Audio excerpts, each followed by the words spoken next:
Can they hear me? Can they hear me live out there? Next beat. That ain't the beat I want to do.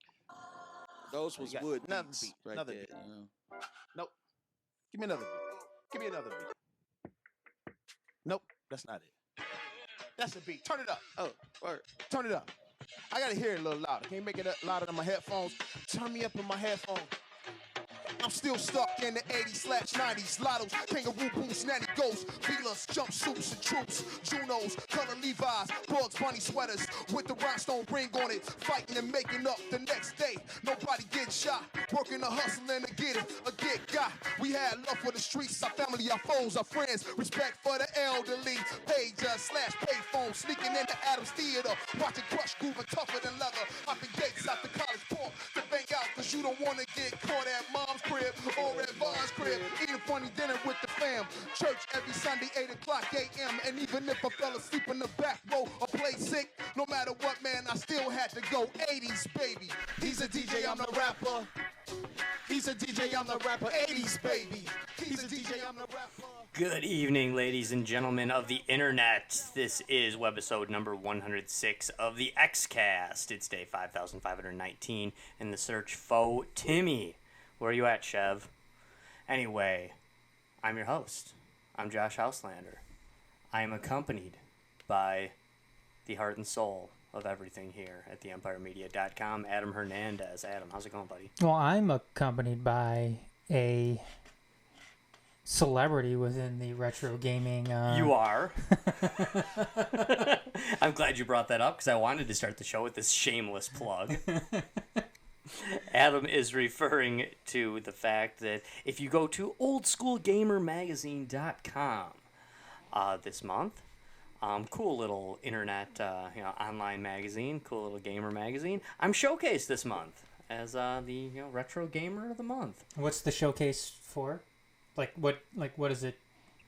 Oh, it's actually an old interview I gave that's on there, but they're showcasing different people who appear on the Walter Day trading cards. Oh, okay. And I have one, by the way. Yeah. It's up there, yeah. They mentioned the one. I'm actually on two. Here, I'm really getting shameless with these plugs. I'm actually on two Walter Day trading cards. I'm actually the last card in the very first set as well. Back before Walter even put a thing on the back, so the backs were just blank. So I'm actually on that one too, and that one's really rare. I'm not sure I even have a copy of that card. Let me see if that's the one that's up there. I don't think it is. No, the one you have up there, way up there on the wall. I'm pretty sure that's the sure one. Yeah, but grab it if you want. But yeah, I'm on there. Oh, that is it. Okay, so you have a copy of it, Adam. We have a copy of it right here in the studio. What does the number say on it? 236. Number 236 is the card I'm on that's really rare. It's autographed. Yeah, you should. Too bad you could never meet that celebrity. Yeah.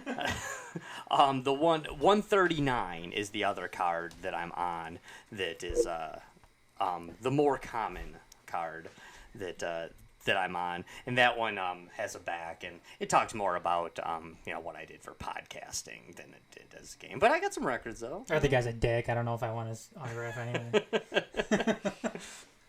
But hey, if you feel like it, not just to see me being on there, but Old School Gamer Magazine is a pretty cool little thing to check out. So if you're into that stuff, it's pretty cool. I was happy. I had no idea that I was going to be showcased on this, to be honest with you, until Todd Friedman, a cool dude who writes for the magazine, actually sent me a link and an email and said, it was a good surprise. So I was happy about that. I was pretty proud. Well, so congratulations, man. Thank you. The like I said, the interview in it is a few years old, and that interview appeared. What were they interviewing about? Just about me as a gamer and what I've done. It was I want to say the interview is actually either while I was on Settle It on the Screen or maybe even before Settle It on the Screen. So it's decently old. But it's it talks about how I gave Walter Day's farewell interview with him, which is always kind of ironic. I feel like Walter Day's farewell interview with me, which, the DVD that Mike Soroka later sold Our Day with Walter Day was pretty cool, pretty fun DVD, and kind of successful, and we were always happy with it. But I feel like our big farewell interview with Walter Day is kind of like a Kiss reunion tour or a Kiss farewell tour. It's not like Walter hasn't been in the public eye since then. In fact, if anything, he's done more since since that day I interviewed him. But he did stay true to his word. He did retire from Twin Galaxies, so that was true. But he's still very much a part of the retro gaming scene and the whole subculture surrounding it. I like to call it a subculture now because when I worked for Twin Galaxies, they didn't like it. I know. Because everybody hates the term subculture. Yeah, I like the term subculture, and I think it fits perfectly because there's a gaming culture. So the retro gaming subculture is I thought very apt, actually, but I used to get in trouble when I said that, and I wasn't allowed to say it. But I don't work for Twin Galaxies anymore, so I can say whatever I want. They also need to fix something here in this article. Oh, yeah, what's that? It says you can primarily be heard on the majors.net. Oh, yeah, okay. Yeah, which they may have to do a retraction. Yeah, so see, that shows the age of the that shows the age of the thing, because we're not. We haven't been using the majors.net in quite some time. Yeah, they need to. Yeah, immediate retraction is. It's called. Are you gonna send them a C&D? Is Old School Gamer Magazine gonna get a cease and desist order from the Empire Media? Should we call up Bax to see if he can draw? we could. Yeah. We know a lawyer. We have a lawyer. Yeah, We're actually here at the EmpireMedia.com. We're between lawyers at the moment, but we'll send Bex in there and they'll grab them by their big fat head and hoping people are getting this Wayne's World. No, it's not even a cease and desist. Just just fix that little line. Yeah, they can mention it. I don't care. Yeah, does the majors.net still forward to EmpireMedia.com? No, the majors.net is still the majors. It's still the majors. Okay, but you can find links from it, I guess is the one. Oh, yeah, they're both. They're both. You can find links to the majors on the EmpireMedia.com and makes links to the EmpireMedia.com. They're talking about Settled on the Screen or the Twin Galaxies show, which was canceled. And they're talking about the majors.net, which I was kicked off of by you. Yeah.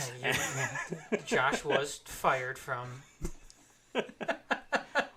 I was fired from my gig at the Majors Live. So there might have to be I'll have to get in touch with Todd and just let him know that there's gonna be a little. We could have Todd on the show if you'd like. I'm sure he'd love to come on actually.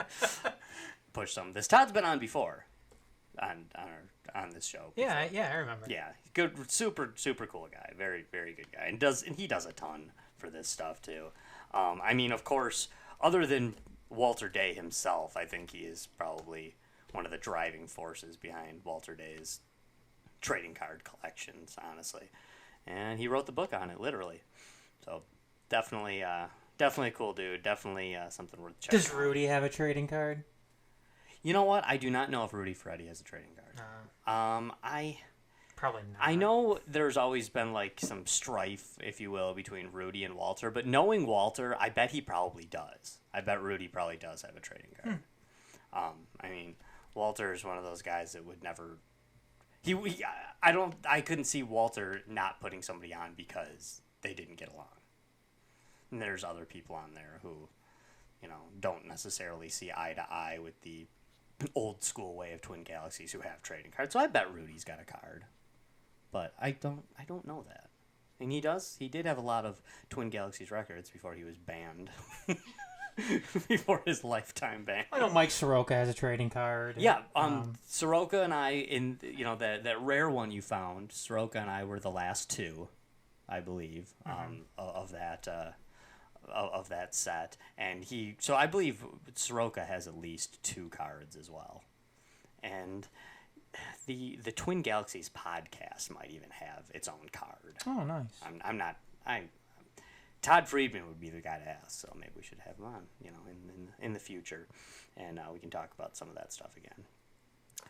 But so cool. I'm glad. I was glad it's on there. That does, the majors.net. That was inaccurate. But like I said, that was an older interview that I gave. So at the time it was true. Did you see the new Star Wars trailers, man? Yeah, about 20 minutes ago.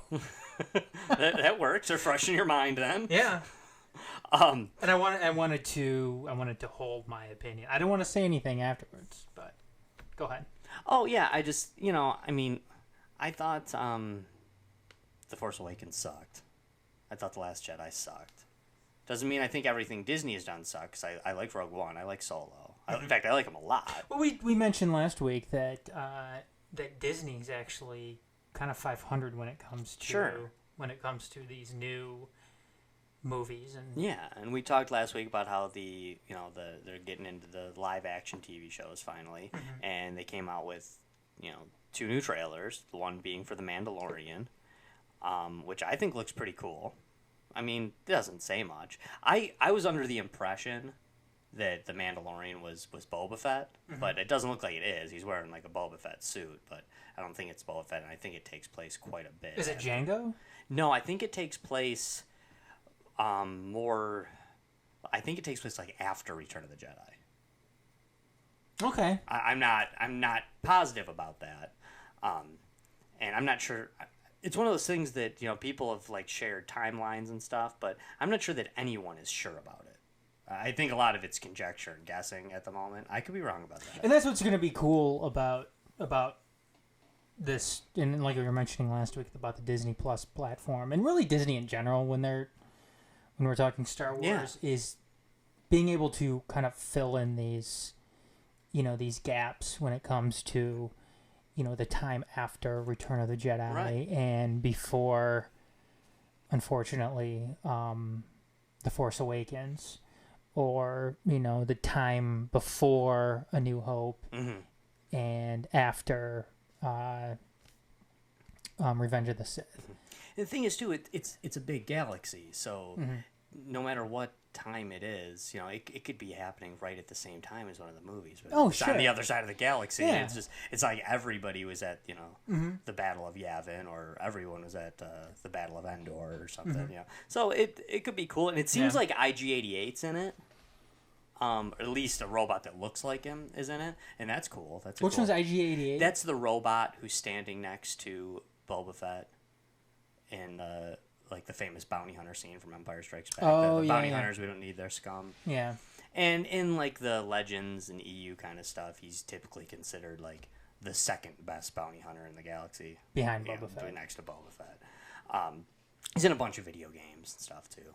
In the old Shadows of the Empire game for N64, which to me, in my mind, is still like the perennial Star Wars video game. Yeah, I think when it came to those. First of all, what is Mandalorian, Josh? Just for the Mandalorian is like Boba Fett is not actually a Mandalorian. Mandalorian is a group of people they're like a warrior race, if you will.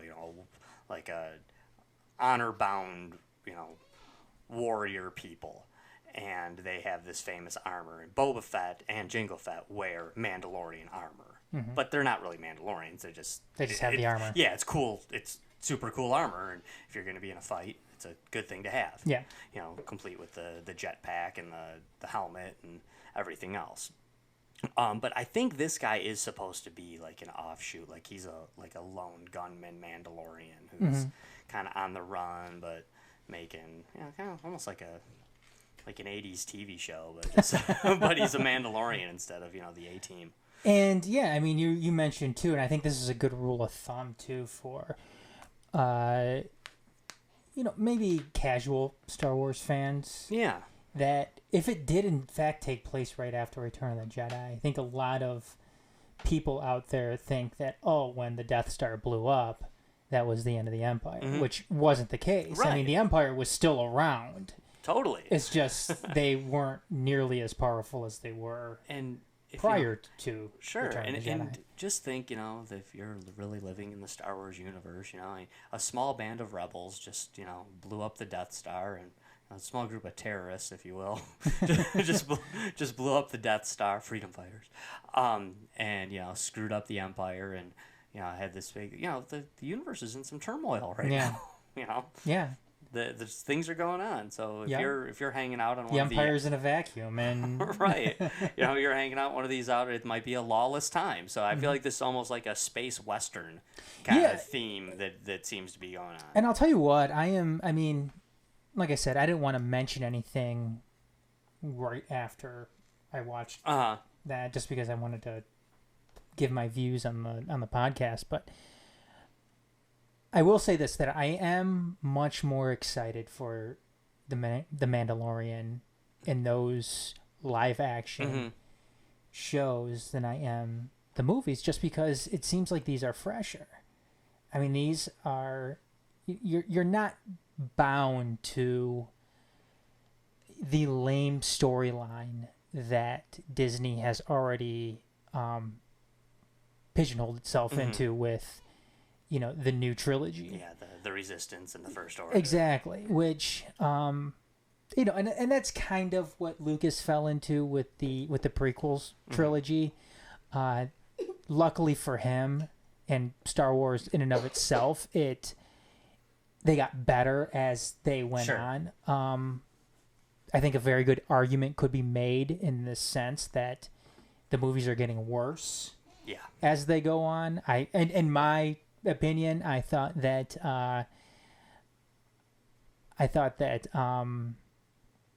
The Last Jedi was worse than whatever it's called, The Force Awakens. And look, the trailer was cool for The Rise of Skywalker. It really is.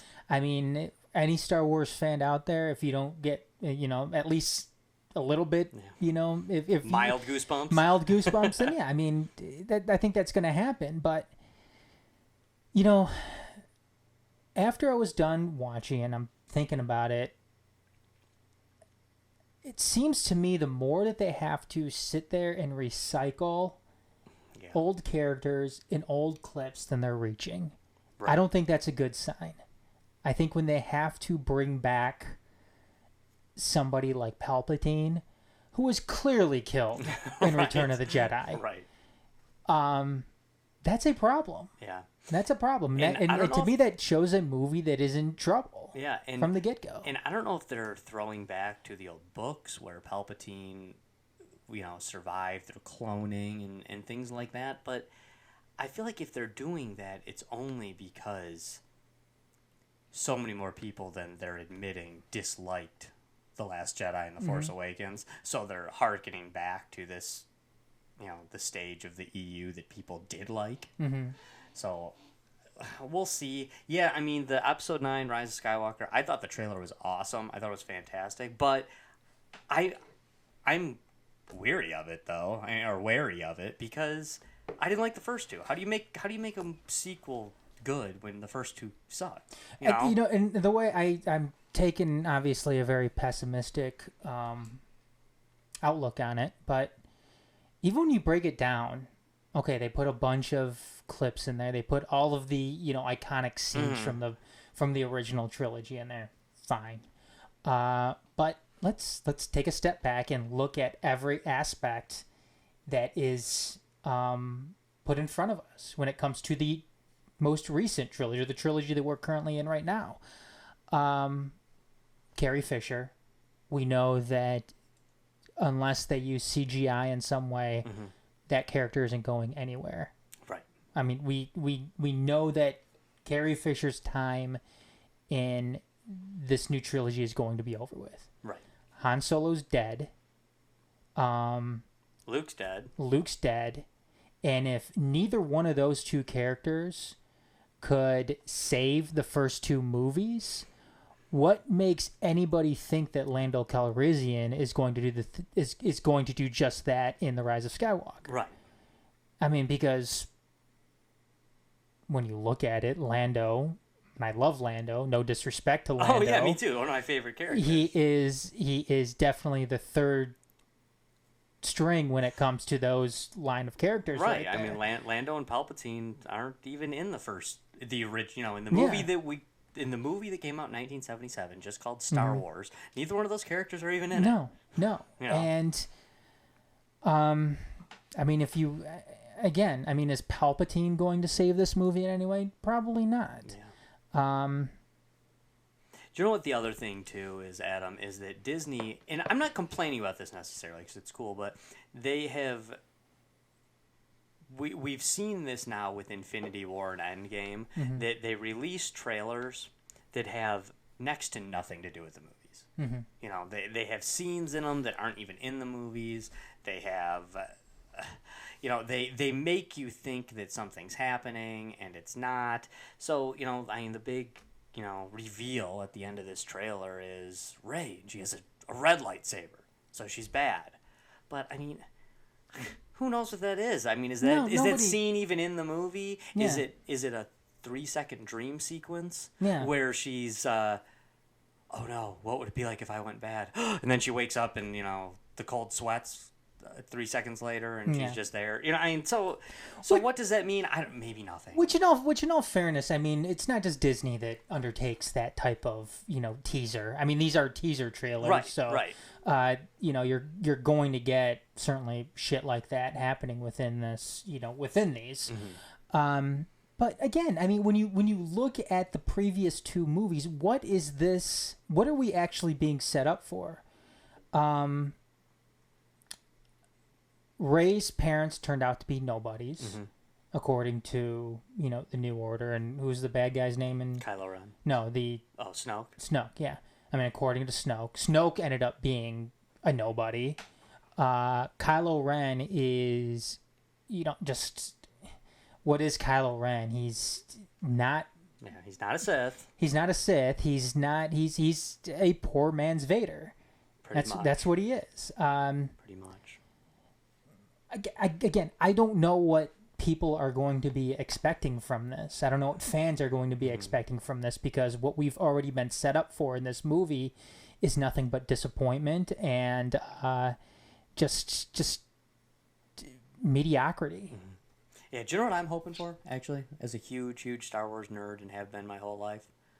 Because I didn't care for the last two at all, and I feel like they kind of have done irreparable damage to the saga, not to be overly dramatic about it, but that is how I feel about them. No, I feel it's like true. they've kind of wrecked parts of the saga, and it makes me just kind of want to ignore those movies. But in this one, I hope they wrap all this crap up, and I hope they have a whole bunch of really cool lightsaber scenes and space battles.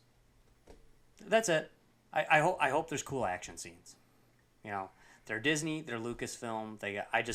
I want to see a bunch of cool lightsaber fights. You know, a la Darth Maul, Qui-Gon. I want to see cool space battles like Return of the Jedi. You know what I mean? Just wrap it up with a whole bunch of, you know, big battle scenes. God, you know what though, Josh? Again, I hate to be nihilistic and whatever about this, but in this trilogy, even when they do the space battles, they screw them up. I know. They do. It's they true. Screw them up. I mean, these battleships running out of gas. I know. When has that ever been an issue in the Star Wars universe where a ship runs out of gas? I know. You know, Adam. I'm talking about like the big ships. Right. I seriously, I've been watching Star Wars, been obsessing over Star Wars my entire life.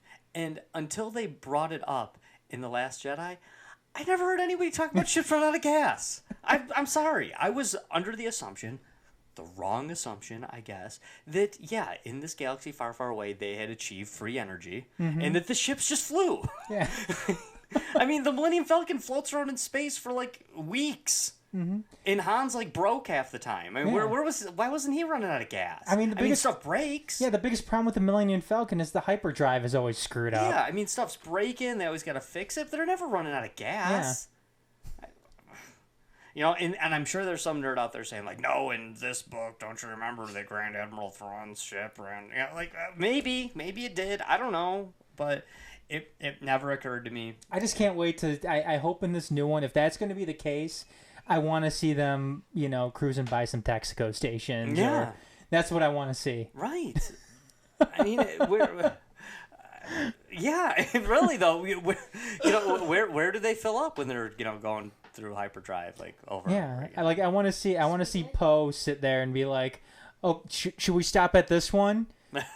Right. No, we're okay. We can make it to the next one. Yeah, Han did the Kessel Run in less than 12 parsecs. So it's like, that's got to be killer on the gas mileage, though. I mean, you can't just do that. It's like, all no, the dude, time. it's okay. This is a hybrid. Yeah. I mean, come on. I mean, what kind of what's that doing to the what's that doing to the gas mileage on that vehicle? Is that bad on the trans? I mean, like, I didn't think these were. Han Solo was murder on the Millennium Yeah, Falcon's he trans. was. I bet. Yeah, as good a pilot as he is, I bet he rides a Yeah. clutch like crazy. Like when Chewie was sitting there yelling, he was Yeah. telling Hans to go easy on the clutch. Yeah, it's like I just replaced this performance clutch. What are you doing, man?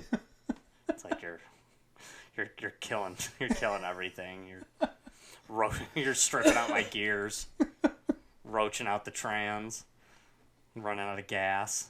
I mean, God, Well, I mean, it's and not like I that. guess in all fairness, though, I mean, C-3PO tried to tell him that, Yeah, he did. in certain did. instances, but Han Solo didn't want to hear the odds. No, he didn't.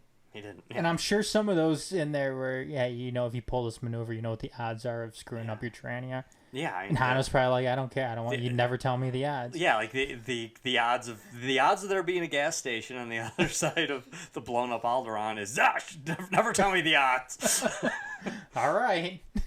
I mean, how many ships were on their way to Alderaan at that point and then just ran out of gas and floated in space? Because the Alderaan Alderaan wasn't there. the Alderaan gas stations are also wiped out. I mean, damn that. Yeah, it's just. I mean, even scenes that like seem kind of cool, and it's like, Holdo, she, that's so cool. I always thought about that. Just go kamikaze and go into hyperdrive into another ship. It's like, yeah, it's neat, but it's like, why didn't you do it before your whole army died? Yeah, that's the bold move, Admiral Holdo. But like everybody's already dead. Like you could have sacrificed yourself while all your friends were still alive. And again,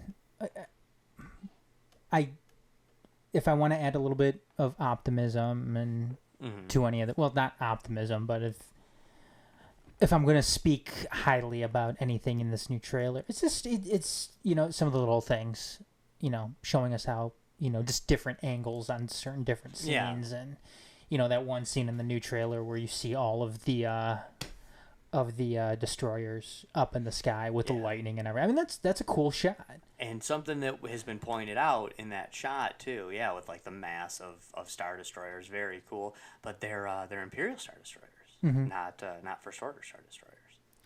They have the big thing on top like they did in the old days. So it makes you think that they either the First Order got a hold of the old Imperial fleet, or maybe that's harkens back to why the Emperor's involved in this. The Emperor was hiding a huge part of the Empire somewhere or something.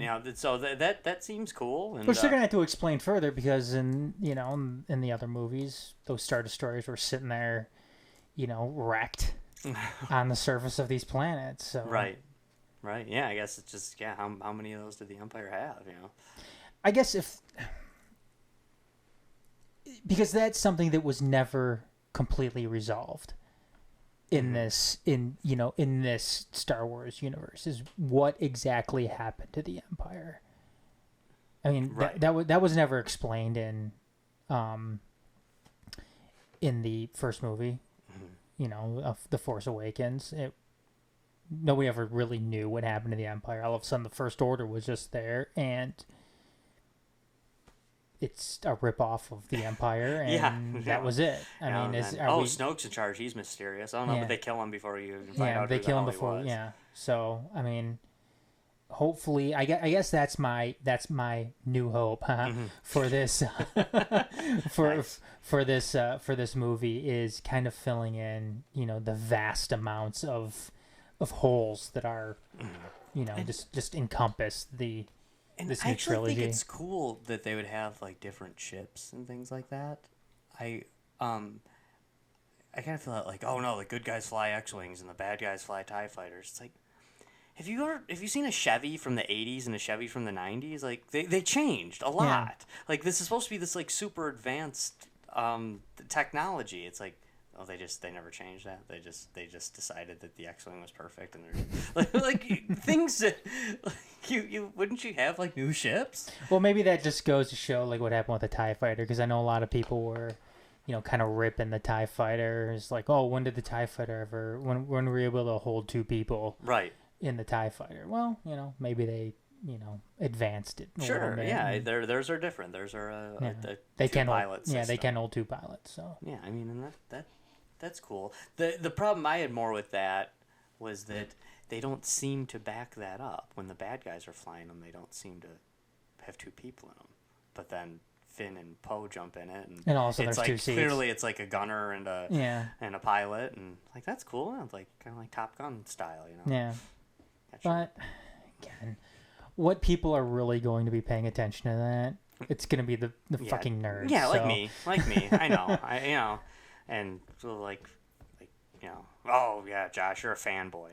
Yeah, I am. So what? Yeah, totally. I've been a fan my entire life. Yeah, I'm 39 years old. I've been watching this crap my entire life. So yeah, I paid some attention. Sue me. What can I say?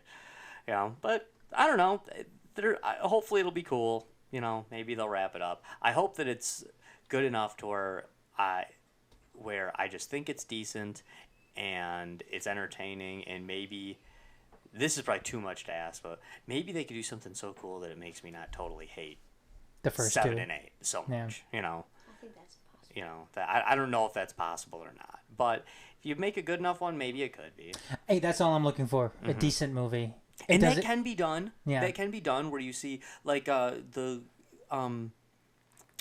example I use a lot is the Batman Begins, the first Christian Bale one with Qui-Gon in it, with Qui-Gon, but now he's bad and he's a ninja.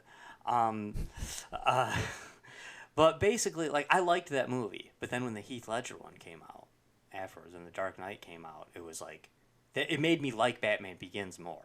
Like wow, like it set up this. Yeah, and we know they're going to keep on making movies. Right. I mean, why else would Disney buy this franchise? What, just to make 3 new movies and then just stop? We know they're going to make new movies. They're going to continue to profit off this. And TV shows. And TV shows. So, I guess that's what I'm looking at here is hopefully this one leads into a trilogy that, people can be excited for based on the fact that The Rise of Skywalker was just a good movie. Sure. Sure. So. Yeah. Do you know one thing that I remember thinking that was very disappointing to me? I remember when Disney first bought Star Wars, I thought, this is cool. Like, George Lucas can't live forever. Mm-hmm. I wish him long life, but I know he doesn't want to just do this for the rest of his life. He's a old, rich movie producer. He doesn't want to probably keep doing this for the rest of his life. He wanted to sell it. So I was glad he sold to Disney. And I remember thinking and saying when they first bought it, like, hey, we're going to have a lot more Star Wars movies now. And chances are there's going to be some that maybe I don't like. Like, there's going to be a Star Wars movie that maybe I don't really like that much. Mm-hmm. I just didn't think it was going to be the very first one they did. Well, the second one I did. Yeah. The Force Awakens was the first movie that they made. Mm-hmm. And I hated it. And I was like, oh man, when I said that when I was resigning myself to the fact that I maybe wasn't going to like some Star Wars in the future, I didn't think it'd come that quick. I thought I would still be loving it at first, and then maybe they'd have a bummer or 2 in there that you just kind of, write it off. Yeah, whatever. The good outweighs the bad by so much, and the good still outweighs the bad. It still does. And Disney's done good with their shows so far. Mm-hmm. Like the Star Wars Rebels cartoon was very cool. I'm not totally caught up on it, but from what I've seen, very cool. So live action Star Wars shows, they could be cool. I hope they are. I'm looking forward to them. It sounds like they're going to do Kenobi. They're definitely doing this Mandalorian thing. That one's got the release date. It's set up. It's done. And it sounds like they're actually even writing season 2 already. Mm-hmm. So season 1, it's done, except for maybe some finishing touches. It sounds like they're going to release them once a week. So if you want to binge them, you're not going to be able to right away, which I think is kind of cool, you know. Yeah. So if you want to binge them, you can wait a little while, or you can watch like an old-fashioned TV show and actually have to catch them once a week, which is cool. I think it's cool both ways. Sometimes, you know, on Netflix when they'd have those shows, like I remember watching Luke Cage, you know, came out and then 48 hours later I'd seen the whole series. Oh, Yeah, I mean, it's that's cool, but kind of weird, you know. Like it was brand new and now it's gone. Yeah, I mean, my show right now is the Handmaid's Tale Oh, okay. on Hulu, and I mean, season 3 just ended. But what I did is like I wasn't able to catch like the past few weeks, so I just basically like binge watched the final 3 or 4 episodes, and Pretty cool. oh my god, amazing. Cool. Very- I've heard good things about it. I've never seen a minute. Yeah, very, very cool. Obviously, it's based off the Margaret Atwood novel Okay. of the same name. But Is that a Netflix thing or is that something different? it's Hulu. It's on Hulu. Okay. Yeah, but it is really, really cool. And I mean, if anybody needs any backdrop to it, it's basically just kind of a dystopian future in America where an authoritarian theocracy takes over and basically, enslaves, a bunch of women into being handmaids. And handmaids are a class of people that their sole purpose is to breed children. But yeah, it is crazy. Sounds cool. You had me with dystopian. I love stuff like that. Yeah. I mean, it's not dystopian in the sense I may even be using that term wrong in this sense, but Well, I consider that anything that's in the future and it's not good. yeah, which is this is the case. I mean, Right. and the society is called Gilead, and it's a very, very fanatical form of Christianity that is just like I said, it's enslaved people. There is this class of people that are that rule this society, and the American government has fallen, and this has taken its place throughout a majority of modern day United States. But Cool. yeah, I'll check it out. Yeah. That seems cool. yeah, I'll check it definitely out. check it out. It's cool, but I'll wait till it's on DVD. I don't know if it'll ever be on DVD. Everything's always on DVD eventually. I don't know if it'll ever be on DVD. You might maybe you could check it out on YouTube or something. Maybe it's on there. Maybe I But can do that. I forgot where I was going with the Star Wars aspect of this, but There's somebody out there who'll put it on VHS for me. probably I'll find yeah. them on eBay. All right, I don't just cover this briefly, Adam. I know I'm having fun talking about nerdier topics today, but Democratic primaries, I don't even, is it right to call it the primaries yet? I mean, I guess it's still kind of like the road to the primary, but Yeah, I think it's fair. yeah, I mean, you know where I'm at in this. I'm pretty disenchanted with the whole thing, and I'm, unless somebody comes out of the woodwork, I will once again be not voting Republican or Democrat in this thing, and I may just never vote Republican or Democrat again, and I'm becoming more and more just okay with that, just being past that. But who's rising? Who's fading? I mean, who's in there that you think is gonna make something? Because like I know you're a Bernie guy. I know you're a Bernie fan, but am I reading this right? Does it seem like Bernie's kind of fading? Like he's not gonna be the guy? No, quite the opposite. Latest polls have suggested this is now a 3-horse race between Bernie Sanders, Elizabeth Warren, and Joe Biden. Okay, no Kamala? No, Kamala has actually has taken quite the fall in Really? recent polls. Yeah. I'm glad to hear that because Kamala Harris scares the hell out of me. Yeah, I mean, as I I've said believe it before, was- but I feel like she's in some ways a strong candidate. I mean, in comparison to, I believe, July, she's fallen 12 points, I believe, Okay. in a lot of the top polls. But, yeah, they're just polls. But still, it's not something that is I mean, it's not something that's good. I mean, you don't want to hear that you've fallen 12 points, Right. and whether you think highly of polls or whether or if you don't. But it's surprising. Sure. I mean, people thought that given what Kamala Harris did in the first debates against Joe Biden, she would have more sustainability, which hasn't been the case. And right now, I mean, Kamala Harris, I mean, she's not particularly doing well with the African American vote. And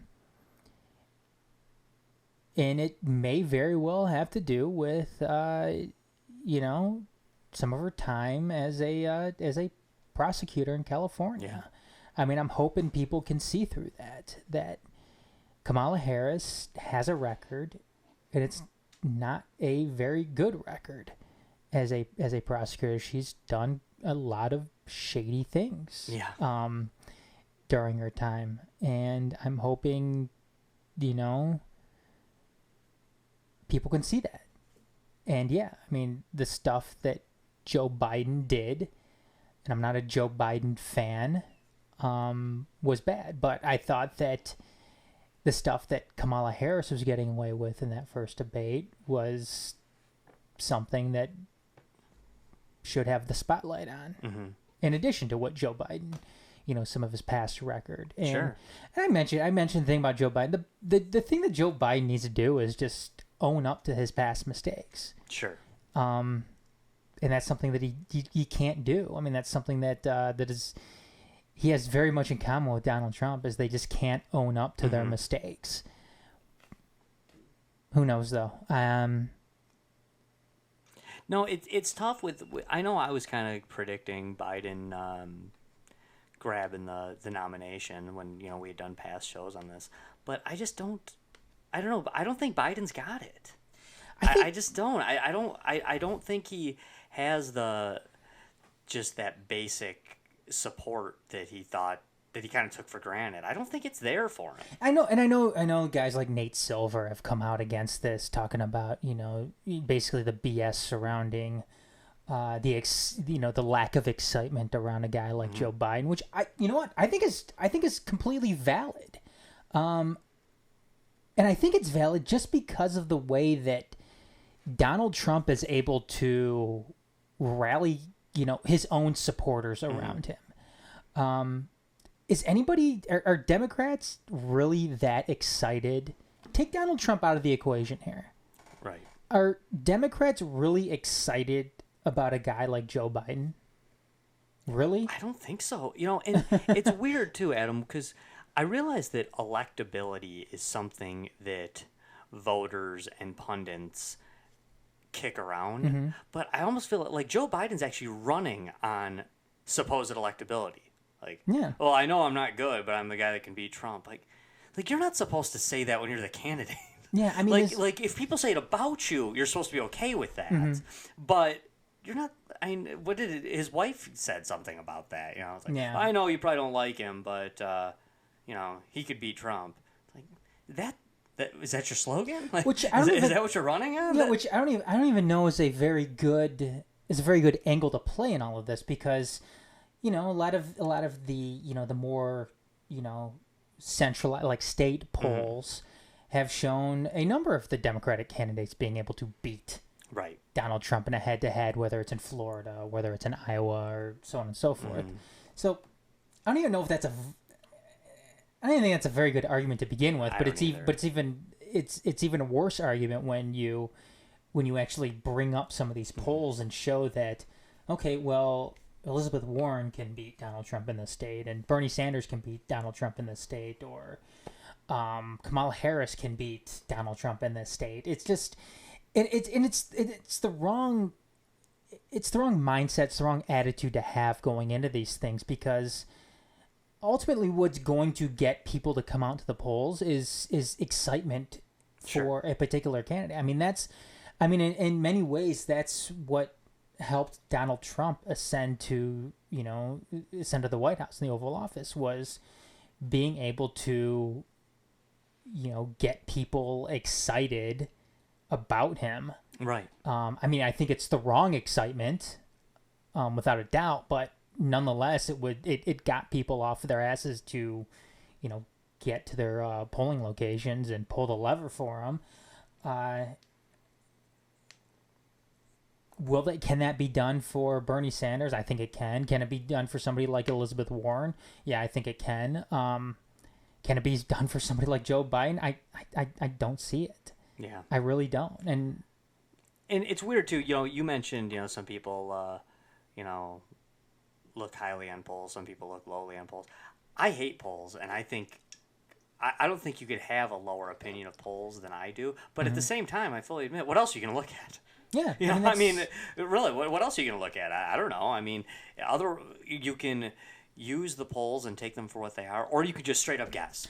Look at the thing, and I know people. So you got to go with polls. And I know people want to trash on polls, and look, I get it, because a lot of them, in 2016 were showing Hillary Clinton, win handily. Yeah, even the day of the election. Yeah, but in some sense, I mean, the polls weren't wrong. I mean, what we had happen was, in the 2016 election was something that,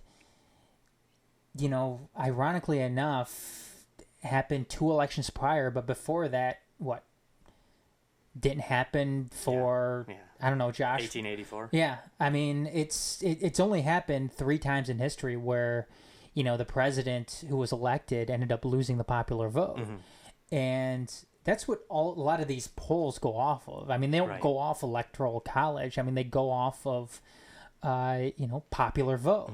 And in a lot of the cases, those polls reflected, Hillary Clinton winning the popular vote. Sure. So, do you know what is something I really dislike about the anti-electoral college notions that are coming out right now?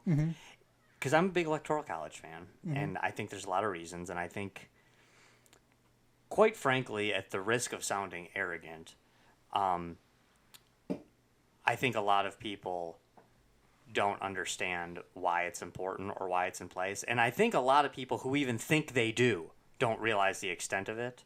They just kind of fall back on no, you don't want California and New York electing the president. They just fall back on some of those basic things.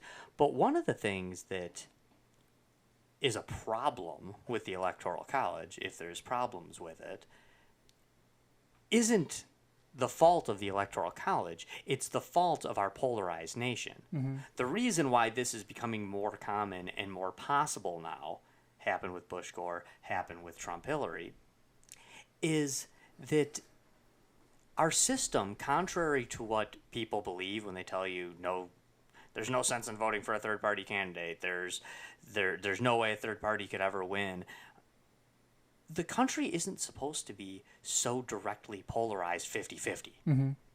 That's the problem. That's going to happen more when you actually have, and wouldn't always go the way of the Republicans. I know there's a lot of Democrats out there who are saying, well, it helps the Republicans.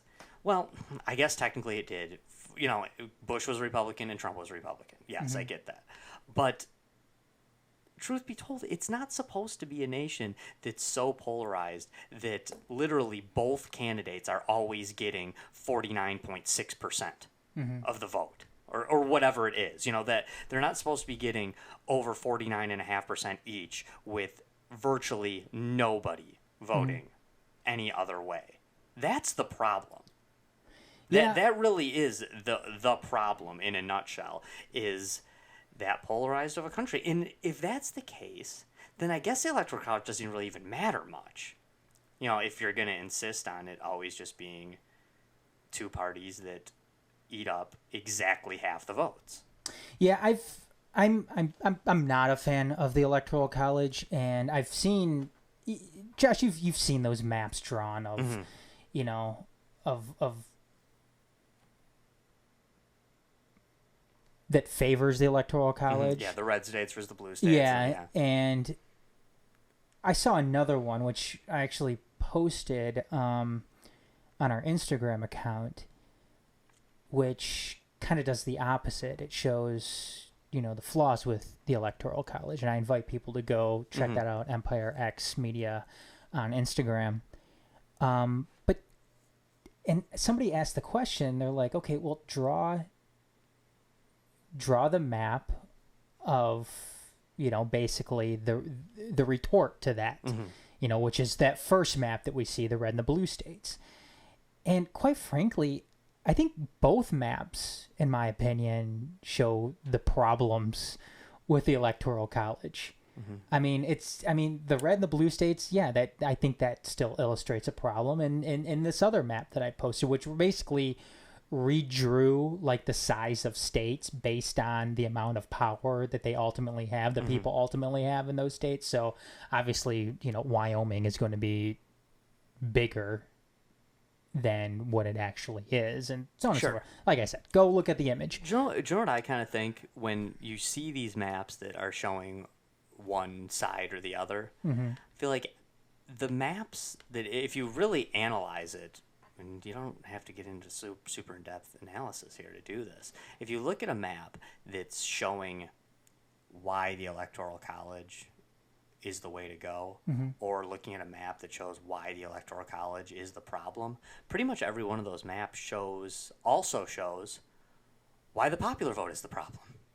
They show, they're basically showing the same thing. They're showing that it's that split up that either way it would be a problem. If you switched it, it would, I think perhaps neither one of these things are the answer, but I definitely don't want to just switch to a popular vote overall, because it would disenfranchise a whole bunch of people, and it will ruin the way campaigns are even run. Well, I mean, we talked about it too, though, before, Josh, about our system of voting in this country and just how messed up it actually is. I would be totally in favor of getting rid of the Electoral College. Not necessarily, though, for just a straight popular vote, because I do agree there are some problems in a straight popular vote. But, we talked about the board count before, and I think the board count through direct democracy, I think that is my preferred method of determining these elections. And again, I know people are going to go out there and make the same arguments. Well, it's too in depth. It's too, there's too much involved in it. We can't even get these elections right. We can't even get these votes right. There's always a problem with these. Okay, well, you know what? Then, like we were talking about earlier, Josh. I mean, these are the same people that, that are talking about the roads and how are the roads going to exist without government, and this and that, and it's just that status quo out there that people right now are wishing we had more than ever, which is fine. I can't stand Donald Trump, and I get it, but why should we trade the craziness that is Donald Trump just for the status quo that also gets us nowhere? I mean, one guy, to me, it doesn't make a whole lot of sense. Much like the argument that, oh, well, this is the system, this is our voting system, it's not perfect, but we just kind of have to live with it. Why?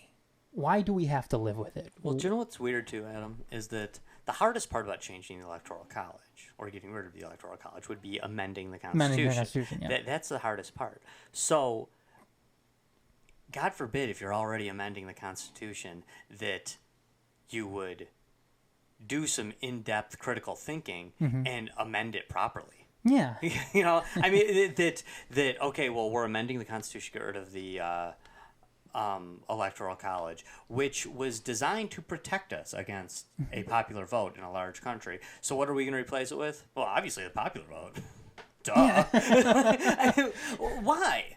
You have to amend it. You have to change it. Come up with something. But the problem with that, though, is that it will be amended and or changed by Republicans and Democrats who can't be trusted.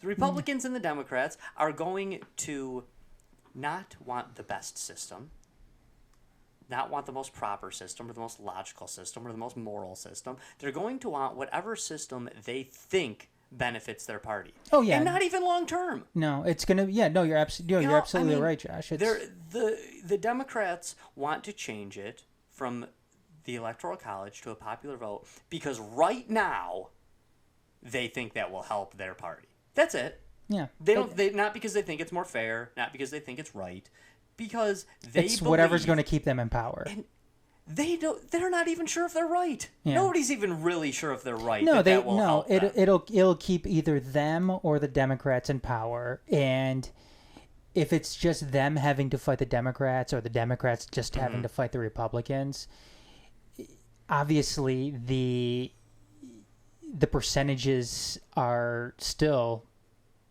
much more manageable than having to face, these other parties that maybe would, come up if the Republicans and the Democrats weren't so much of a big tent party, Right. which is what they are. I mean, imagine if there was a true right-leaning libertarian party that emerged that was independent of the Republican Party and was able to run a candidate that could stand on their own without having to caucus with the GOP. Right. Same thing on the other end side of things. Imagine if there was a Democratic socialist party that was able to emerge out of the Democratic Party and run on its own without, having to caucus with the Democrats, like what Bernie Sanders is currently having to do right now. Do you know what's kind of strange too is so much of it is based on assumptions made by two parties that, quite frankly, are extremely corrupt, and quite frankly, don't have the answers. Don't have the answers for what's best for this country, and I don't think they have the answers for what's best for their own party half the time. So the truth is, okay, we get rid of the Electoral College, go with the popular vote. Do you know how many people live? Do you know how many Republicans live in California and New York who don't bother to vote for president? Yeah. Because they know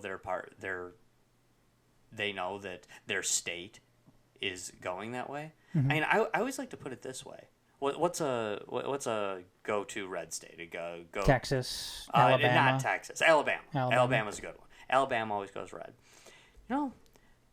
There's a lot more Republicans living in California than there are Republicans living in Alabama. Way more Republicans live in California than do in Alabama. And people hear that and they're like, what? What the hell are you talking about, Josh? Like, do you know how huge the population of California is? 40% of those people are Republicans. It's like there's much more Democrats living in Texas than there are in Massachusetts. Right. Exactly. And people don't seem, even when you say it and explain it to them, they look at you like you're speaking French. They don't get it. I mean, if only 40% of your state is Republican or Democrat, yeah, that's a minority when choosing how the state's going to go. And everyone knows that California is going to go Democrat in the elections. But really, 40% is a low estimate, by the way. It's probably more like 45% of the people in California are Republicans. Now they're going to feel that like they want to vote. So, yeah, I mean, I guess it gives them more of a voice, but it also them. I mean, the one thing that cannot be denied is when you get rid of the Electoral College, the people in the smaller states, and I don't just mean the really small states. I don't just mean Alaska and Wyoming. The decently smaller states, like the 40 smallest states, will not have a voice. They just won't. And the problem with that now isn't that very first election where they don't have a voice. The problem is elections down the road where people don't bother to campaign there. And the voices of those people will go completely unheard because nobody cares. Without the Electoral College, people campaigning for president go to California, Texas, New York, Florida. Maybe you stop in at an Illinois or a Michigan, Pennsylvania, Ohio. they're close enough together. Maybe you stop in, but most of the middle of the country, the Pacific Northwest, the most of the East Coast, the South, the Midwest. It's not happening. They don't. Your voice will not be heard. You see, I think that really, I hear you, Josh. Mm-hmm.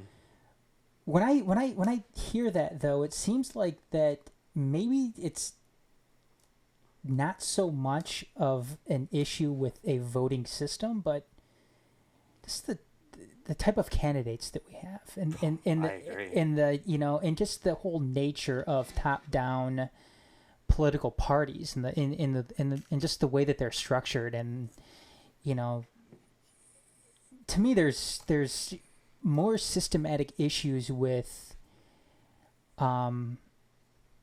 political parties, really in general, and I'm not just talking in the United States, but all over the world, and just when it comes to campaigning, I mean, take for instance, like you just mentioned. I mean, in 2016, the Democrats were banking on not having to campaign so much in Michigan and Wisconsin and Illinois and the blue wall states, just because those they always go blue. It's just I think there's something more to be taken out of something like that, as opposed to just looking at it as a voting issue and having better candidates. Because if this is the system we're going to have to deal with, and this is what we're going to have to deal with, having better candidates that can better speak to the people in the issues that really are affecting them, as opposed to these big tent issues that which will never change, just because Democrats and Republicans, like we mentioned before the show started, are essentially the same thing. Right. Corporate Democrats, corporate Republicans, it's the same thing. I agree, Adam, and at this point, I'm kind of the opinion, or of the belief, I should say, because it's not just an opinion. It's opinion based on many things. But when you are going to continuously more and more remove liberty from government, or liberty from your people, then the system of voting, which is already imperfect at best, then it becomes more and more corrupt. I mean, at this point, and I'm going to pick on the Democrats for a minute, because the Republicans have the White House and they're the ones doing the whining. Roles can easily be reversed on this. But you have a party with the Democrats who are so willing to turn over rights in regards to pretty much anything to the government. They are willing to just let the government control everything. They believe government is the answer to everything, yet they fall apart when the people choose a leader they don't like. Like, you're the one that was so into government, You're the one that was so into voting, and people voted, and Donald Trump won. And, I mean, I feel like it's becoming exponentially worse, and I'm not blaming the Democrats for it becoming exponentially worse, because I think it will continue to, regardless of who takes the White House next. But you could have said the same thing while Obama was president about the Republicans. I do feel like it's worse now, and I feel like the Democrats are being worse with Trump than the Republicans were, but the Republicans were as bad or worse with Obama than the Democrats were with Bush, and I feel like it's getting worse. I feel like it's time that created that problem, not the Democrats or Donald Trump. But basically, you have a group of people in either of these political parties who are so willing to say, let us fix this for you. We're the government. And then when the people don't vote for it, they throw a fit. They act like, what just happened? Well, seriously. I mean, I feel like guys like me could complain. Like, see what happens when you morons get what you want? But they have no business complaining about this. I mean, it makes no sense to me. It really doesn't.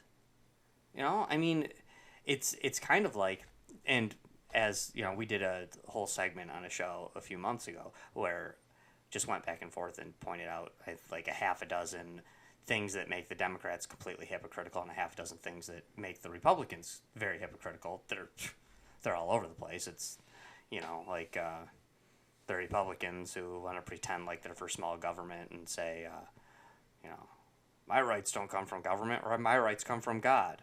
Mm-hmm. It's like, oh, what about these illegal immigrants? They don't have rights. They're not part of the Constitution. And I mean, it's like the Democrats who want to tell you one day that only the government should have guns and we should ban guns, and Donald Trump is literally Hitler. Which one is it? Either nobody needs an AR-15 or Hitler's running our country. Pick one, man, because that doesn't make sense. Like, those things don't make sense. But when you are constantly relying on government, you're constantly relying on government, and this is the government you got. It's not the government you wanted, it's the government you deserve.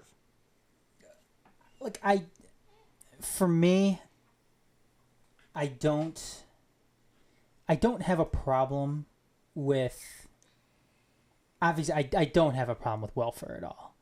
And if you're talking government and whatnot, I see where you're coming from, Josh. And I would agree with you that it certainly does change hands depending on whoever's occupying the White House, whoever is amassed the most control within American government. And right now it's the Republicans, since they have majority conservative justices on the Supreme Court, they have the Senate, and they have the White House right now. So I definitely see where you're coming from, and I don't think you're necessarily wrong when you make that assessment on how things are in this country.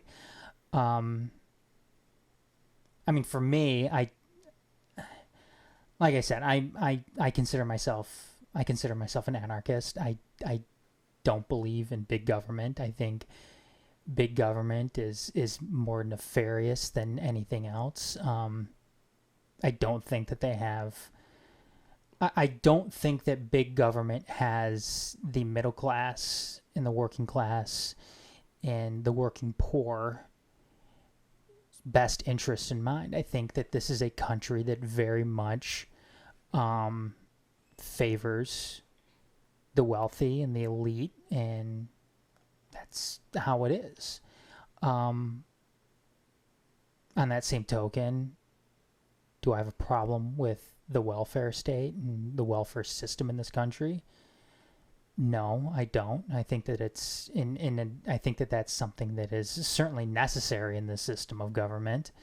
But just because I agree with that in some sense, I don't think that makes me someone who's relying on the government. I think that just makes me somebody who just has to play this game that we're in, given the system of government that we currently reside in ourselves. I think that looking at this from a socialist standpoint, welfare isn't something that is a socialist thing. It's not. Government programs to help the poor or to help the less fortunate aren't a socialist thing. It's not even a communist thing. What that is it's a result of this system of government. It is a safety net that is needed. It is a social democratic policy to have that in place. It is not a socialist policy, though. It's not a communist policy. Well, it basically, in essence, it keeps in a system. I mean, I'll take it. I'll agree and take it further in the other direction and say, in a system where we're basically all tax slaves to the state, I guess it's necessary to keep those people alive. Yeah. And that's why I agree with it.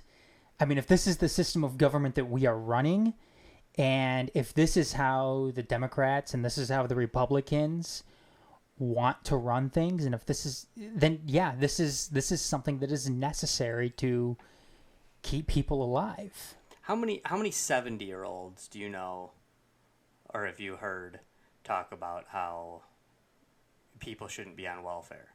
A lot, right? Yeah. A lot. And they're all collecting Social Security. Mm-hmm. What do you think Social Security is? It's part of the welfare system. I don't listen. As far as I'm concerned, ideologically I oppose all of it. I oppose all welfare. I also oppose the government being able to take people's money out of their paycheck before they even see it. Look, I oppose it because I oppose redistribution of wealth. But before I oppose redistribution of wealth, that shouldn't even be an issue because I propose stealing it in the first place. Or, I oppose, not propose. I oppose stealing it in the first place. That's the problem. I think. Look, Josh, when you say, when you have somebody on the right going and saying taxation is theft, I think they're absolutely right. I mean, taxation is certainly theft. Taking money out of somebody's paycheck is most certainly theft, especially when that money is taken out of somebody's paycheck and redistributed to, fund unjust wars or, government policy that person doesn't have a say as to what that goes for. I'll take it a step further. I've always thought that, for whatever the government has taken from you, how much has your employer also taken from you unjustly? I think that, not only is taxation theft, but wage labor is theft as well. I think that there's a problem with that. I think, but me, I if it's up to me, you abolish. I guess this is where my thinking isn't so much that far away from yours in a sense, Josh. You abolish it all. You abolish the wage system. You abolish capital in this country. You abolish the welfare state because there wouldn't be the need for a welfare state if there wasn't... Audit the Fed like Ron Paul's been begging us to do for, 30 years. I guess if there's no money, there would be no need for a Fed. Yeah, I mean, listen, I mean, this is a topic for a different show to some degree, but I'm not quite sure how we evolved. Yeah, I'm not opposed to money in the same way you are, perhaps. I'm not opposed to a system of money, but money needs to be real money. There's such thing as real money and there's such thing as fake money. Are you talking about like gold and silver? Yes, gold and silver and things that have value. But when you have a system where the money... What is money? It's nothing. It doesn't exist. It kind of reminds me of Dumb and Dumber, where they have a bunch of the IOUs. And as ridiculous as that sounds in Dumb and Dumber, when there's this is an IOU, it's as good as money. That's how our banking system works. That is legitimately how it works. It's as good as money, sir. Those are IOUs. 150,000. Might want to hold on. That was a car. You might want to hold on to that one. No, I didn't really, and that's that is definitely a topic for POE or for Politics of the Empire or for deep issues in the future. That's one that would be great. I'd actually love to hear Dorf and Ed from Politics of the Empire and Deep Issues debate and discuss. Two guys on the right, yeah, with one very much south though and one very much north. Right. Actually, I want to say Dorf is very far north because I don't think Dorf is I don't think he's a fascist or anything like that. Right. But he's a populist, though. Yeah. I mean, I would say he's a right leaning. He's definitely in that part of the spectrum. I think in fact, not to sound arrogant, but I really think we kind of have it covered in that regards, because between this show and Politics of the Empire and Deep Issues, and you could make an argument that you, me, Ed, and Dorf take up the 4 sections of the political. I don't think I don't think we have anybody to take up the upper left, though. Oh yeah, probably not. No, you're right. Yeah. Although I am in favor of left unity. Yeah. So I can occupy it if Yeah. as a stand-in if we need it. Sorry. Hey, do we have a news section? We do have some stuff to get to here. Well, then let's go around the Empire with Adam Hernandez. Let me go ahead and get it up here. Let's see here. Well, speaking of money, according to Axios, millennials aren't ready for a recession. According to, like I said, Axios, millennial home ownership is 8 percentage points lower than previous generations at this age. Student debt is at 1.5 trillion, with defaults rising, and just 37% of Americans under 35 owned stocks last year versus 55% in 2001. What's a stock? That's what, something I've always hated. I've always hated it. More so the past year or so than ever, was measuring the success of an economy based on the stock market. Right. Because how many people out there, because the working class, the middle class in this country make up the majority of the population. How many of the working class in this country can actually afford stock? And I'm talking stock where you actually own enough of it where you can see a difference. Right. I mean, I'm not talking about somebody owning 2 shares of, Sirius satellite radio. Right. Or a share of Wendy's. And if you're sitting at home listening to this and you're thinking about your mutual fund, that doesn't count. No, it doesn't. I'm talking about Josh Hauslander being able to own 100 shares of Ford stock.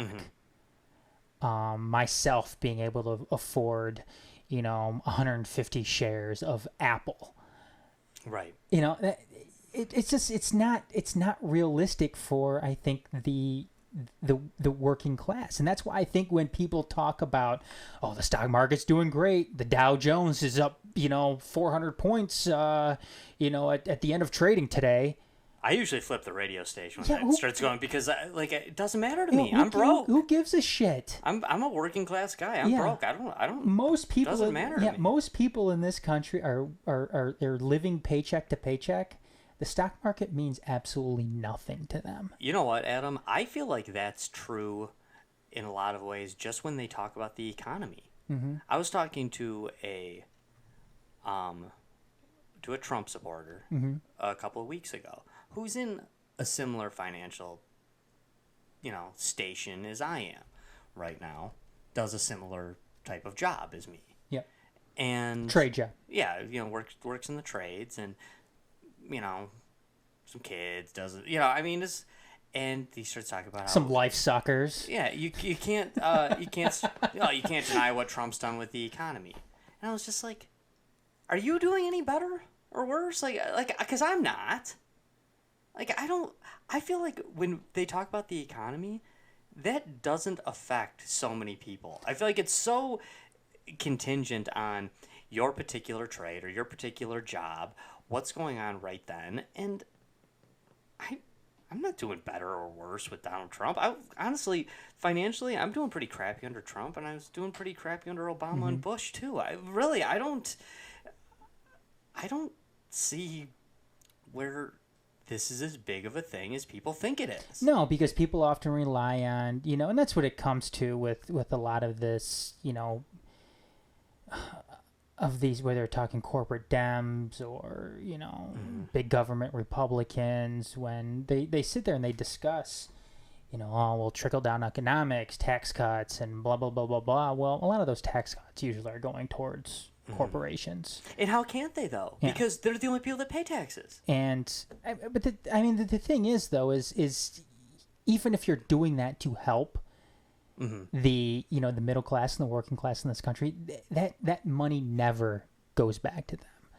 What those tax cuts end up doing is they go directly back into the pockets of the people who are benefiting from the cuts.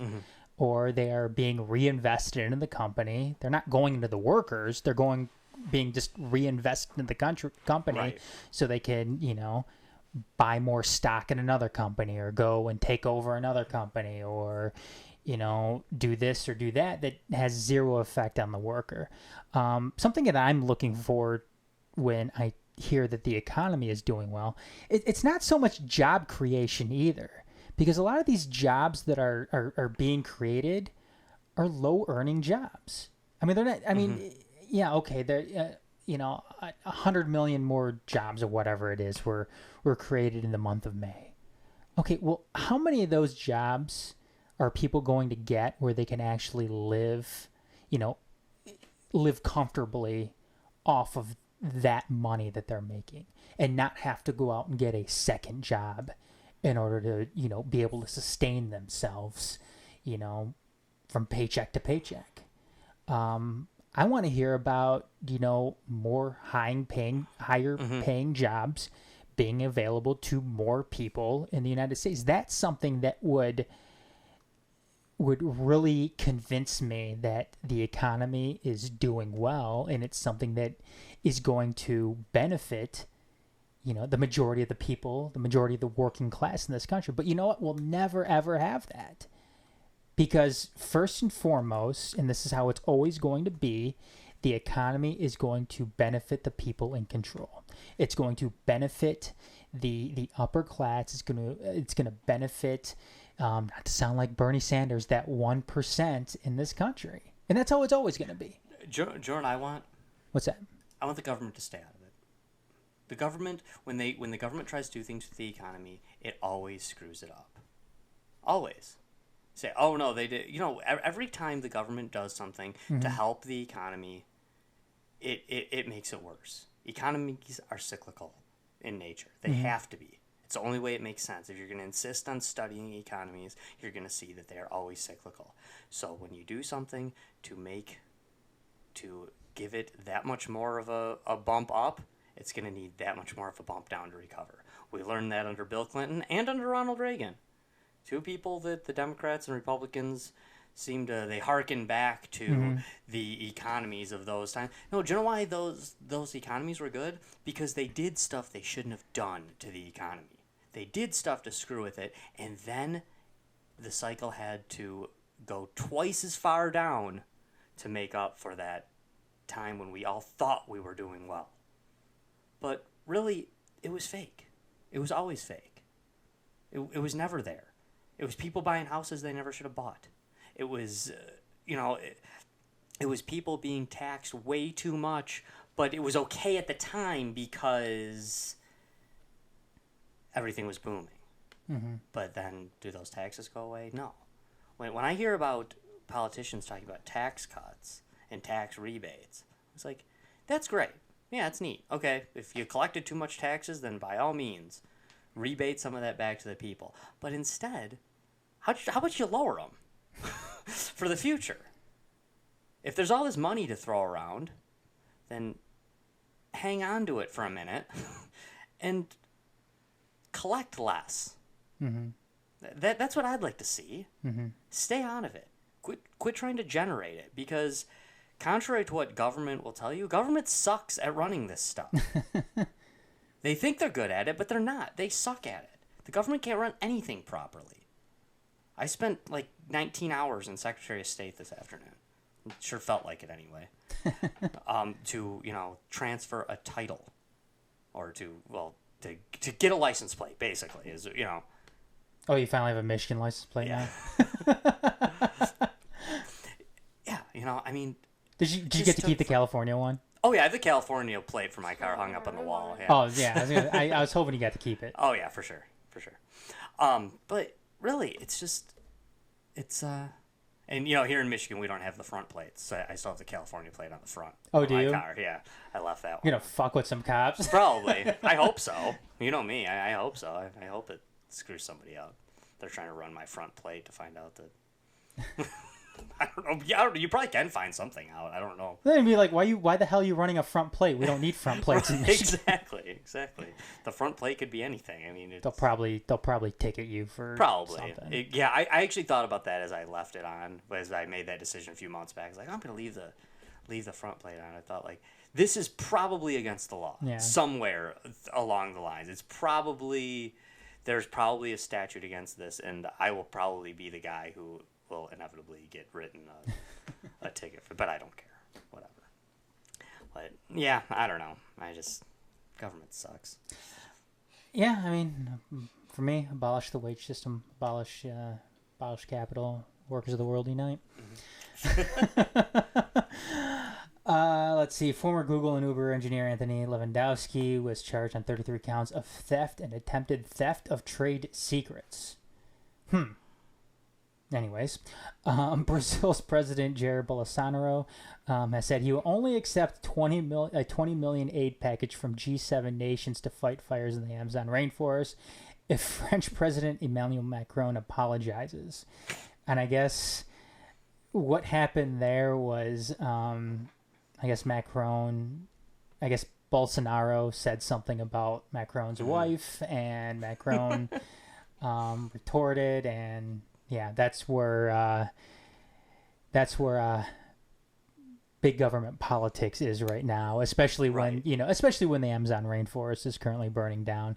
It's whether or not he gets $20 million is determined based on whether or not Emmanuel Macron is going to. In essence, there is dispute going on between these two men that if you and another person got into in high school, the principal would tell you to cut it out. Yeah. And these people are running our nations. Oh man, which I actually have. I saw that you posted something on from Forbes today on the crisis in the Amazon. Yeah. It was a good read, actually. I did look at some of it, and you know what? Thing is, this here and now, what's going on in the Amazon rainforest, directly, it doesn't have really anything to do with climate change or global warming. What it does have to do, what the problem with this, though, is Bolsonaro's government essentially privatizing the rainforest and looking the other way when it comes to ranchers and farmers and miners torching the Amazon rainforest to make more land for cattle grazing and crops and so on and so forth. And it's something that was basically sped up after Bolsonaro basically cut the budget for their environmental agency there that basically enforces and oversees. Well, and a big part of it too, I mean, to put it into extremely basic terms, is they did a whole bunch last year to not have as many burns. So then the stat they keep using is it's up 80% from the burning last year. But actually this year, it's up 7% from the norm that it burns every year.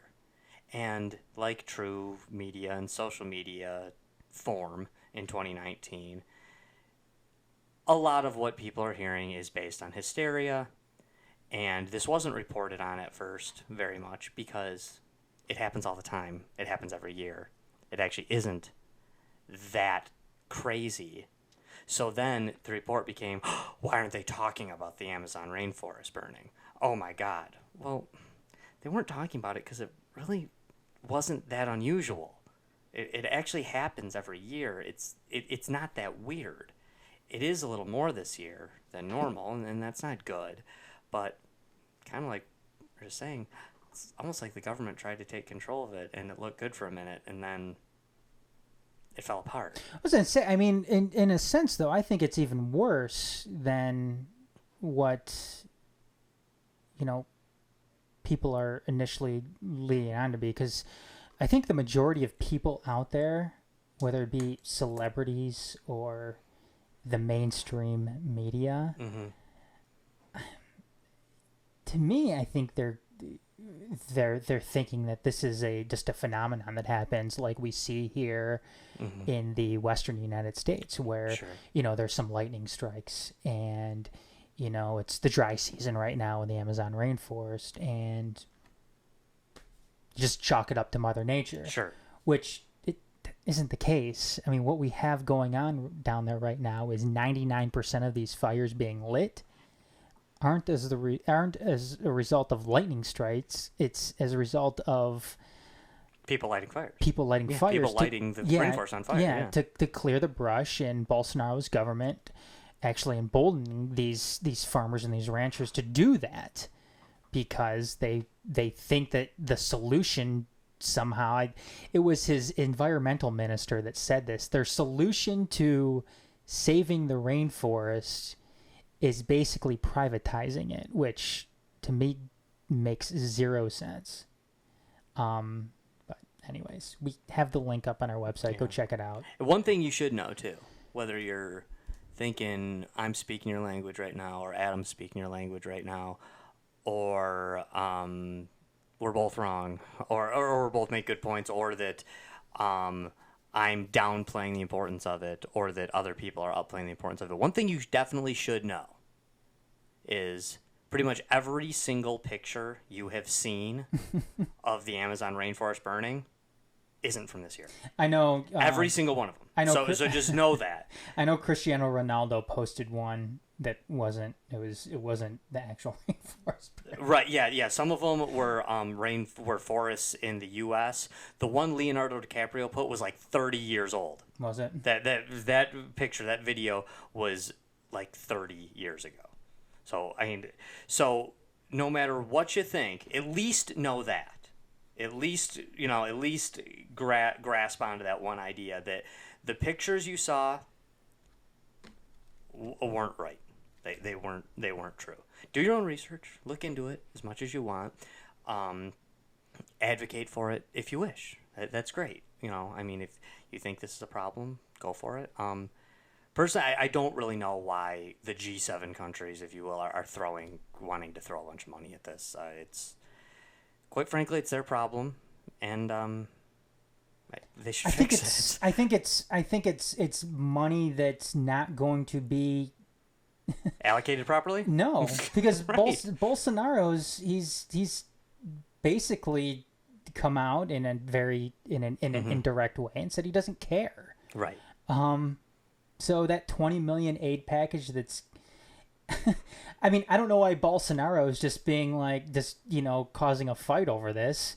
I mean, why isn't he just taking the money and be like, oh yeah, thanks, I just got myself $20 million to... Right, and like, I get that, but at the same time, I could see why anybody from any country would want to tell the G7 nations to go to hell when they offer them money, because it's like, no, because what do I got to do for... No, then you think you own me for the next 10 years? Yeah. Because you threw some cash at me? Get out of here. Yeah, it's fair. I think it's dumb for him to say he needs to apologize. Screw that. You either take the money or don't take the money. That's ridiculous. Apology. What are you, 7? It's stupid on both ends, just because people know people know where Bolsonaro stands on this. Right. I think if you want to blame anybody about this, it's Bolsonaro's fault. Look, Sure. Josh and I are on the opposite ends here when it comes to climate change and global warming.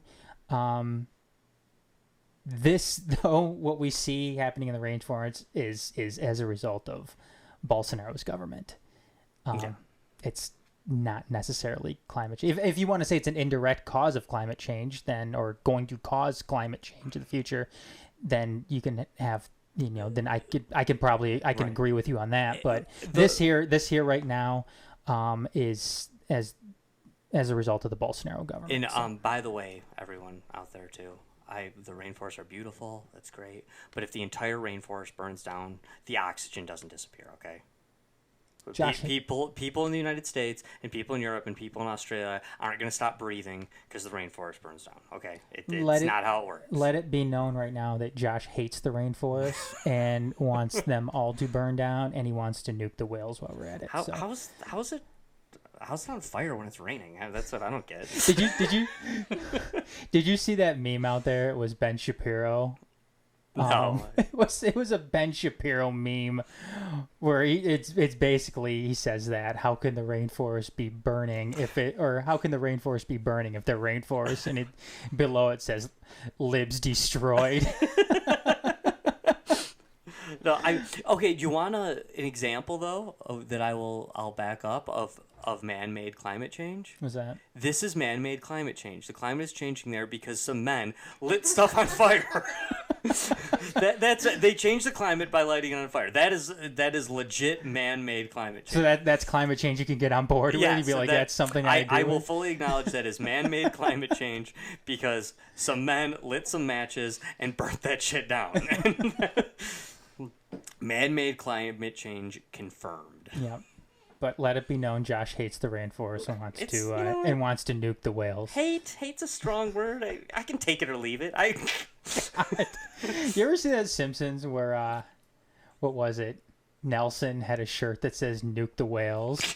And Lisa's like, "You don't really believe that, do you?" And Nelson's like, "Gotta nuke something."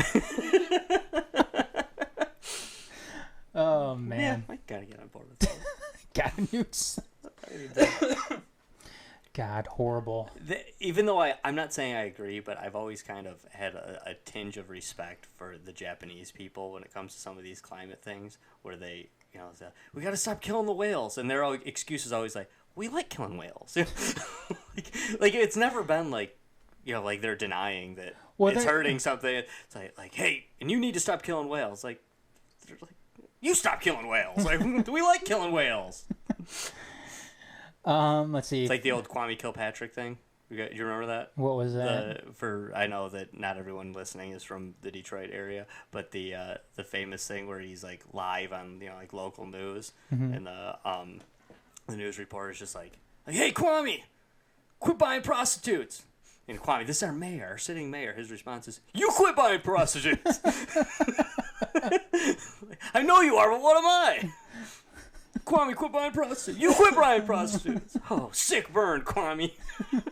Well, maybe he knew something that we didn't about that reporter. Maybe he did. It's just, Let's see. A $572 million fine in a landmark drug case. A judge in Oklahoma ruled on Monday that Johnson & Johnson had intentionally played down the dangers and oversold the benefits of opioids in the first trial of a drug manufacturer for damage done by prescription painkillers. Oklahoma had said that it would need $17 billion to repair the damage done by the epidemic.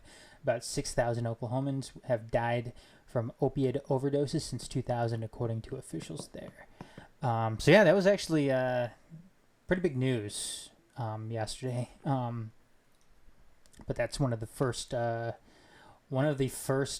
court cases that have dropped in regards to these big pharma companies getting the getting some of that repercussion. Well, you gotta love it too when the same companies that own these opioids that they're overproducing also own all the patents for the drugs that get you off the opioids. It's like, wow, that's quite a system. Yeah. Farmers growing frustration with the trade war, losing China, the world's most populous country, as a customer has been a major blow to the U.S. agriculture. Farm bankruptcy filings in the year through June were up 13% from 2018, and loan delinquency rates are on the rise, according to the American Farm Bureau. The Trump administration has responded with financial aid packages totaling $28 billion, but an increased number of farmers say they are losing patience with the president's approach and suggest it will not take much to lose their votes as well. I mean, look at some of these numbers being thrown around here. Jesus Christ, man. $28 billion in aid packages, $572 million in fines to a drug company. I Damn. I've always questioned the idea of, they're too big to fail type things. Mm-hmm. I hate that idea, but and I don't want the government to get in the way of corporations. I actually think I want separation of that. I'm unlike you, Adam. I do support capitalism in its pure form, not in the crony capitalism version that we have. But even I have a problem with if a company gets fined 500. Would you say it was 527 million? You're talking about the case? Yeah. No, that was 572 million. Okay, 572 million. Yeah. I said 27, 55. Yeah. 527. 572. If you get fined 572 million and it doesn't put you out of business, then that's quite an operation you're running. You know what? I know the 572 million has nothing to do with, essentially government in and of itself. That's a case between a state government and a corporation. But when you have people like Bernie Sanders up there talking about Medicare for all and stuff like that, I mean, people ask, well, how are you going to pay for it? You're going to pay for it with money. I mean, you look at some of these numbers being thrown around here. Sure. You're gonna pay for it with money. If we're throwing around those numbers for these reasons, then to me that it just tells me that certain things are out there. They can make other things possible. Yeah, it's just people don't want to sit down and actually have that discussion. You know what I mean? It's kind of like the voting thing and amending the Constitution. Well, where are we going to get the money for it? We just simply don't have it. If we get rid of the Electoral College, then I guess we just have to go with the popular vote, which we know that's not going to work. Okay, well, no. Like you said earlier, right. Josh, we don't have to go to the popular vote. There's other methods out there. And just like, okay, well, it's going to cost a lot of money, but if we're sitting here, spending $28 billion in aid packages for farmers over a failed policy, then surely we can, find money for something that is going to benefit people somewhere else in the budget. Well, that's the oldest political trick out there. Whether it's the Democrats asking for welfare and entitlements, or the Republicans asking for a bigger military or the wall. Or corporate welfare. Yeah, the truth is that when they want to pay for it, they'll find the money to pay for it. Yeah. Whether they just tax the hell out of you and me, or they, rob Peter to pay Paul, it doesn't. When they want to pay for it, they pay for it. Mm-hmm. The both parties love to scream about that. Where's the money going to come from? Oh, you'll find it. You always do. Mm-hmm. You'll talk to your buddies at the bank. They'll make more. It's fake anyway. I mean, it's just an arbitrary number chosen upon by leaders of banks. And I guess in that sense, what is the deficit really then? Exactly. Is it money we owe ourselves? Yeah. I guess. Can't we just let that slide? I mean, and we owe it to ourselves, right? A couple of other things here, Josh. Before we wrap it up tonight, Jeffrey Epstein's accusers speak up. District judge is set to close the case against the American financier who was charged with sex trafficking. Given his August 10th suicide at a New York jail, up to 30 women could speak at the hearing. Suicide. You forgot the air quotes. Sorry about that. With more accusers expected to bring lawsuits against his estate. Again, that's where this doesn't necessarily end. I mean, we're still going to hear something about some people. Not the ones we want to hear about, though. And if anybody wants to see like the rundown of the people that Jeffrey Epstein rubbed shoulders with, again, go to our website. We have something on there on Jeffrey Epstein's Little Black Book, which there's actually a PDF copy of it on there as well. So go and check it out. Whole bunch of people visited that island, by the way. Whole bunch of people that you know from not just the Clintons and Trump and the royal family. A lot of people did. Stephen Hawking visited it. Not to Steven say Tyler. Yeah, and not to say that any of these people did it. Yeah, just to Brad Pitt have sex with with young minors, girls. yeah, perhaps. Yeah, they maybe did it just to go to a party on there. I mean, Stephen Hawking went to a barbecue on the island again. supposedly. It could have just been a barbecue and a party. So Yeah. again, that's why we need to actually figure out a lot of the stuff, which I think will come out. A lot in of some women these. too. Oprah and Madonna and. Yep. So we'll see. Italy's political crisis faces a deadline. The five-star movement and the opposition to Partito Democratico may be close to an agreement on a new coalition government despite protests from the Five Stars' anti-establishment activities. President Sergio Martella has given the two parties until today to work it out or face snap election. The UK opposition meet to avert a no-deal Brexit. Labour leader Jeremy Corbyn is convening a meeting with Scottish National Party, Liberal Democrats Plaid Cymru, and even governing Tory rebels to discuss ways to prevent Britain crashing out of the EU on October 31st. Prime Minister Boris Johnson has refused to rule out shutting down Parliament as a way of forcing through Brexit. And Greta Thunberg arrives in New York. The 16-year-old Swedish climate change activist expects to complete her carbon-free voyage across the Atlantic today after 2 weeks on a yacht. She will attend a UN summit on zero emissions next month. So that... At the risk of sounding like a geopolitical fool, or I don't want to sound like a geopolitical fool, Yeah. but except for a little bit of the minutia in that story, I feel like Which one? The Italy one, Yeah. the Italian politics story, like that could be the headline for every year in Italy since 1947. like 1947 to like 2019, you could pretty much have that like. Politics in Italy are a disaster. You know, and you could pretty much just like have that right there. Yeah. But I don't know. Italy, or Europe, though, in general, man. Lots of problems right now. They are. It's a mess. It is a mess. Lots of problems. I say to people, I know it sounds reactionary, I know it sounds extremist, but if you are one of those people, I'm one of these people. If you're one of those people that loves the rich history of Europe, especially Western Europe, if you love that and you've always dreamed of going there, you should probably think about expediting that plan, because the Europe that so many of us dream about and wish we could see might not be there in 25 years. Well, I mean, it's, this Brexit thing is Yeah. really a huge problem for obviously for the United Kingdom, the Yellow Vest movement happening in France, this crisis with it happening in Italy, and let's say the Spain one.